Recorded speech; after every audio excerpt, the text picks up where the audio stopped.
સુરત શહેરના textile hub તરીકે ઓળખાતા સારોલી વિસ્તારમાં આરજે એન્ટરપ્રાઇઝ નામની ફર્મના જીએસટી નંબર તથા પાન કાર્ડનો દુરુપયોગ કરી ગુજરાતના અનેક વેપારીઓને ખોટું ગાઈડ કરી આશરે 1,98,84,473નો ગ્રે કાપડનો માલ મંગાવી ચૂકવણી કર્યા વિના છેતરપિંડી કરનાર ગુનામાં એક વધુ મુખ્ય આરોપી હિતેશ વઘાસિયાની ધરપકડ કરવામાં ઇકોસેલ ક્રાઇમ બ્રાન્ચે સફળતા મેળવી છે.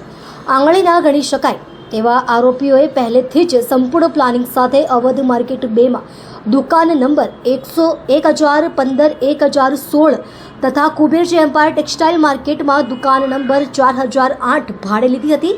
અહીં તેઓએ ફરિયાદી રઝા અલી હુસેન સોલંકીની ફર્મ આરજે એન્ટરપ્રાઇઝનું ખોટું બોર્ડ લગાવી તેમના જીએસટી નંબર 24AB BFR 9662H1ZYનો દુરુપયોગ કરી વેપારીઓ પાસેથી માલ મંગાવ્યો હતો. નકલી પાન કાર્ડ બનાવી છેતરપિંડી.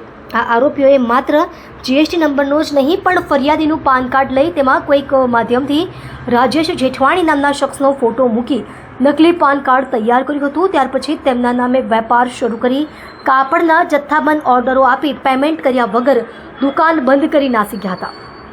આરોપીઓમાં 8થી વધુ શખ્સો સામેલ. આ ગુનામાં અત્યાર સુધી જે નામ ખુલ્યા છે હિતેશ વઘાસિયા તાજેતરમાં ઉધના પોલીસ સ્ટેશનના કર્મચારીઓએ ખાનગી બાતમીના આધારે પકડી પાડ્યા.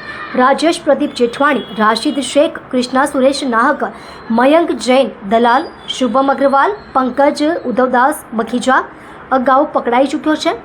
દીપક ચંદાણી અગાઉ પકડાઈ ચૂક્યો છે. તેઓ સામેલ છે. આમાંથી કેટલાક આરોપીઓ પહેલાથી જ પોલીસના હાથે પકડાઈ ચૂક્યા છે.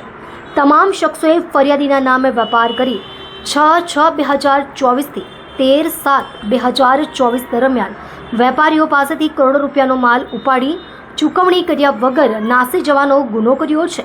પોલીસે હિતેશ કાંજીભાઈ વઘાસિયા ઉંમર વર્ષ 40 રહે ઘર નંબર 111 સાંઈ આશારામ સોસાયટી ભેસ્તાન સુરત મૂળ ગામ ખજૂરી હળમતિયા તાલુકો ભેંસાણ જિલ્લો જૂનાગઢને ઉધના પોલીસના સ્ટાફે અટક કર્યો હતો. પોલીસે તેને ટ્રાન્સફર વોરંટના આધારે કબજામાં લીધો છે.